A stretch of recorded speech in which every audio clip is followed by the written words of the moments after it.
G'day folks, and welcome to Gormo's Shed. This week what we're doing is looking at how you can Photoshop your photos of your railway and give them that look of the photos you see in magazines, you know, where the sky is added in, and you know, possibly removing bits and pieces to improve your photographs. And you know, if you're making up an album or something as a display of your work, it might be a handy thing to have in your back pocket. So it's all done on the computer, so I've taken a few photographs here just to use as demos, and we'll go into the computer and we'll start playing around with those and basically add some sky in. That's really all that you need to do, possibly, and remove a few little bits and pieces, but we'll have a look at that now. Okay, here we go. Right, the first thing we'll do, folks, is open Photo Filter, and the images that I'll be working with today are 4,000 odd wide and 2,200 high in pixels. So what I'll do is create a canvas to place them on, and when I look at the canvas setting here, it's 5,000 wide and 3,000 high, so that's bigger than the photograph, which is good. So we'll open that. So this is our blank canvas, if you like, to start with. And the next thing we'll do is open a picture of a sky, which is downloaded off the net, and I'll choose this one here. This is a big panoramic photo, and to lay that over the canvas, I'll copy that firstly, and then I will paste it into position here. Now if I move, you can see I can move it around into a position that I like. This could be moved even later on, but I think I'll just set it up there like that. That's fine. And now we need to open the image that we wish to play with. So I'll just find that in my collection here. Let's see, we might try this one here. Okay, we just wait for that to open. Now this image here has got my blue painted wall behind it. It's not a sky as such, it's supposed to represent a sky. It doesn't actually look too bad, to be honest with you. But the way we can overlay that onto the sky on the canvas is by simply getting rid of this blue sky background that I have here now.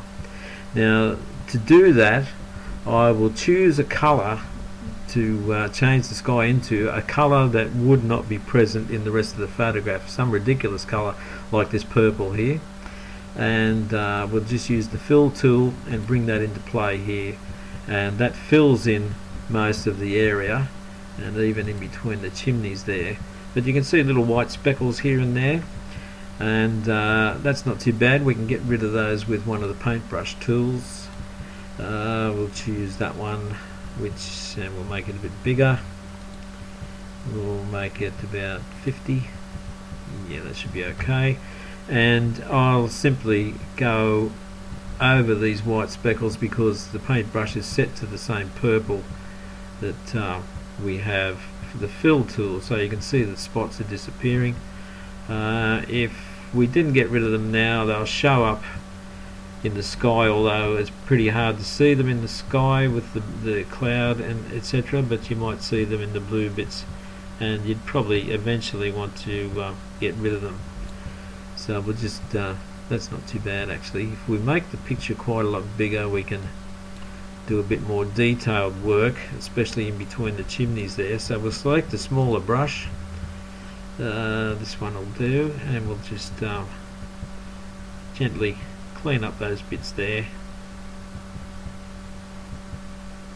just to get rid of that, and I think the rest we can probably deal with once we've put the sky on.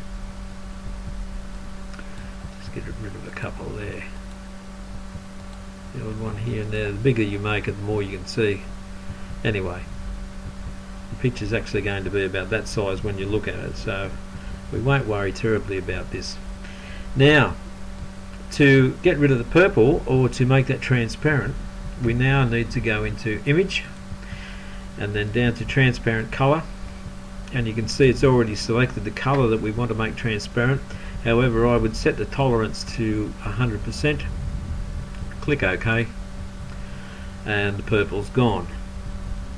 Now, to overlay that onto the canvas and the blue sky, we simply copy this image, and we will then find our other image here, make that a bit bigger actually, and we will paste over the top of this.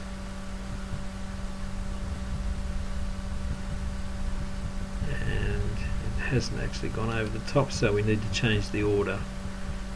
We'll bring it up to the front. Okay, there we are. Now we can move this around like so. Now you've got to just focus on this part of the image as to what the sky is looking like inside that part of the image. That doesn't look too bad. I mean, if you move it over here, it looks pretty good. You'll have some black clouds showing there. That looks pretty good actually.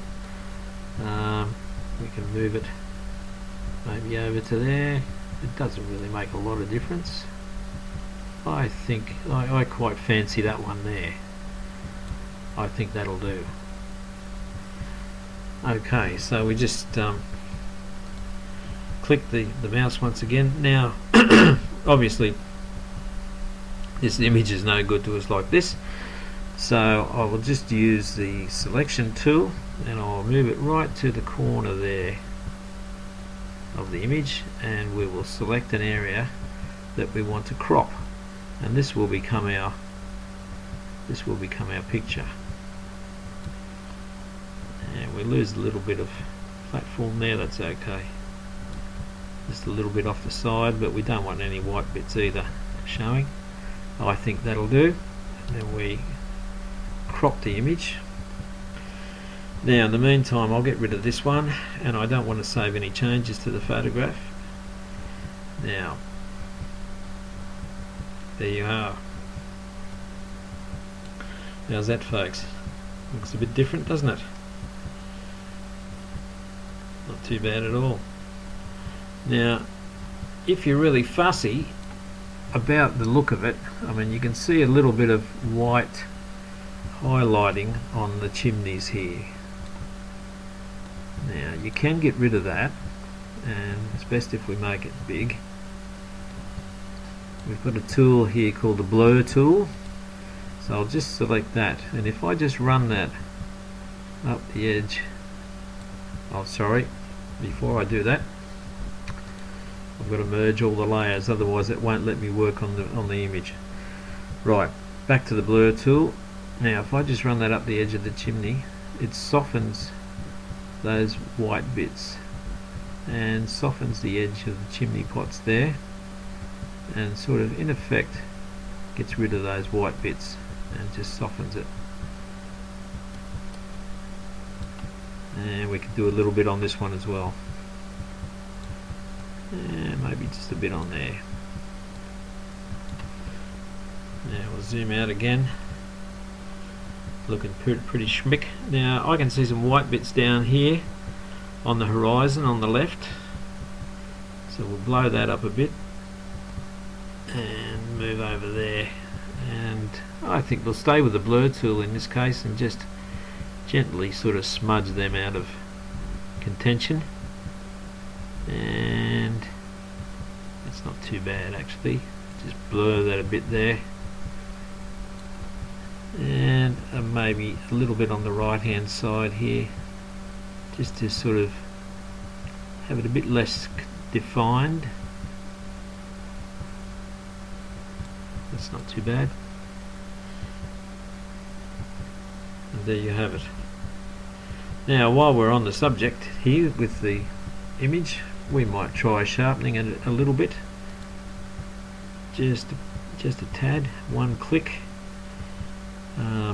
You can barely see the difference there, and possibly we'll have a look at just changing the contrast slightly. It's not bad. It gives it a bit more depth, I think. Now I've just noticed another piece here on the edge of the roof here. We'll get back to that blur tool again. Blow that up a bit more. And we'll just work down the edge of the roof there to just sort of get rid of those little white highlights. And just along there. See, as you go along, folks, when you look at it, you can get it spot on if you just keep coming back and fiddling around a little bit with it. A couple of little bits there. And we'll go out again. That's not too bad. I mean, there are still some white specks here and there, but as I say, you can go in and muck around with all those, etc. And you can, when you're finished, you can save that as a JPEG, which makes it easier to upload, and give it a name and a location where you can find it again. I'll call it doctored photo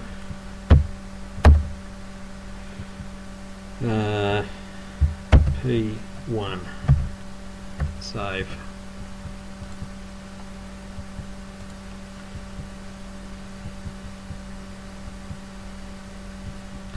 Right, now we'll close that down and we'll open it in my image viewer.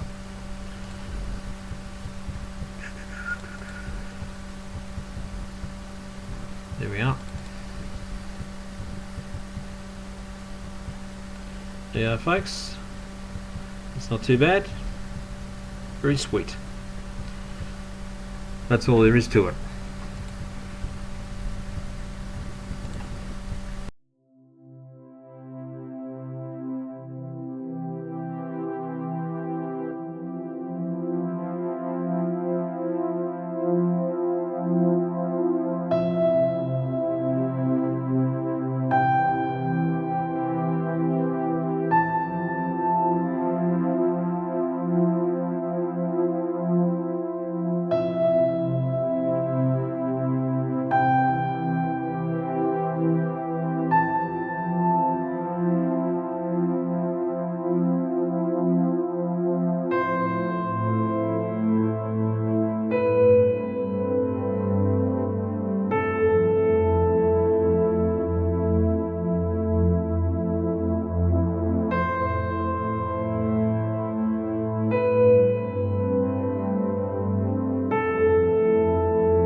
Okay folks, well I hope you enjoyed that.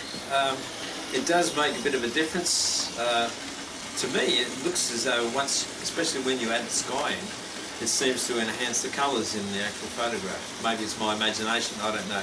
But you know, it looks better, albeit it's not a true representation of what the railway actually looks like, but you know, that's what happens these days. So there's the information. I'll leave it with you and I'll see you next week. Cheers, Gormo.